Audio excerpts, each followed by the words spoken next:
नमस्कार मित्रांनो. ठरलं तर मग मालिकेच्या पुढील भागामध्ये आपल्याला बघायला मिळणार आहे की आता अश्विनचा वाढदिवस असतो आणि अर्जुनने त्याला आता जबरदस्त गिफ्ट दिलेलं आहे.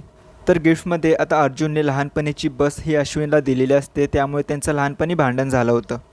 तर आता ते गिफ्ट बघून अश्विन खूपच इमोशनल होतो आणि आता अर्जुनही खूप इमोशनल झालेला असतो आणि ते दोघेही एकमेकांना घट्ट मिठी मारतात. अश्विन आणि अर्जुन आता दोघेही आपापसातील दुरावा मिटवत प्रेमाची एक नवी सुरुवात करतात. तर आता दोघं भावांना एकत्र बघून पूर्णाजींना खूपच आनंद झालेला असतो. तिला समजते की आता आपलं सुभेदार कुटुंब खऱ्या अर्थाने एकत्र आलं. तर इकडे दोघा भावांना बघून प्रियाचा रागराग होत असतो. ती विचार करते की या दोघांना वेगळं करण्याचा मी एवढा प्रयत्न केला, पण तरीसुद्धा हे एकत्र आलेच.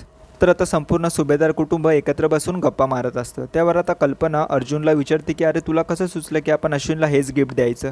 त्यावर आता अर्जुन म्हणतो की हे सगळं काही मिसेस सायलीचा प्लॅन होता. सायलीने जर हे मला सुचवलं नसतं तर आज अर्जुन आणि मी एवढे एकत्र बोललो नसतो. तर आता पूर्णाजींना समजलेलं असतं की सायलीच्या घराची खरी सून आहे, जे हे कुटुंब एकत्र बांधून ठेवू शकते. पूर्णाजी आता सायलीजवळ तिची माफी मागू लागते आणि म्हणते की मी तुझा खूप रागराग केला, पण तू नेहमी या कुटुंबासाठी उभी राहिली. आज तू अश्विन आणि अर्जुनमधील दुराव मिटवून हे कुटुंब एकत्र आणलं.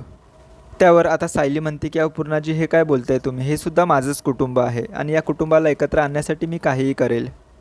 तर आता पूर्णाजी सायलीला प्रेमाने मिठी मारत म्हणते की तूच माझी खरी नाचसून आहे. तर मित्रांनो, खऱ्या अर्थाने आता पूर्णाजीने सायलीचा स्वीकार केलेला असतो. तर त्या दोघांना असं एकत्र बघून अर्जुनलाही खूपच आनंद होतो आणि तो सुद्धा आता इमोशनल झालेला असतो. तर दुसरीकडे आता प्रियाचा पुन्हा एकदा प्लॅन फ्लॉप झालेला असतो. तिला समजलेलं असते की आता पूर्णाजीने सायलीला माफ केलं आहे, पण तीसुद्धा काही शांत बसणारी नसते. ती विचार करते की आता पुन्हा मी असं काहीतरी करेल जेणेकरून सायली आणि पूर्णाजीमध्ये दुरावा येईल. पण मित्रांनो, आता प्रियाने कितीही काही केलं तरी अर्जुन नवरा म्हणून आता सायलीच्या मागे ठामपणे उभा राहणार.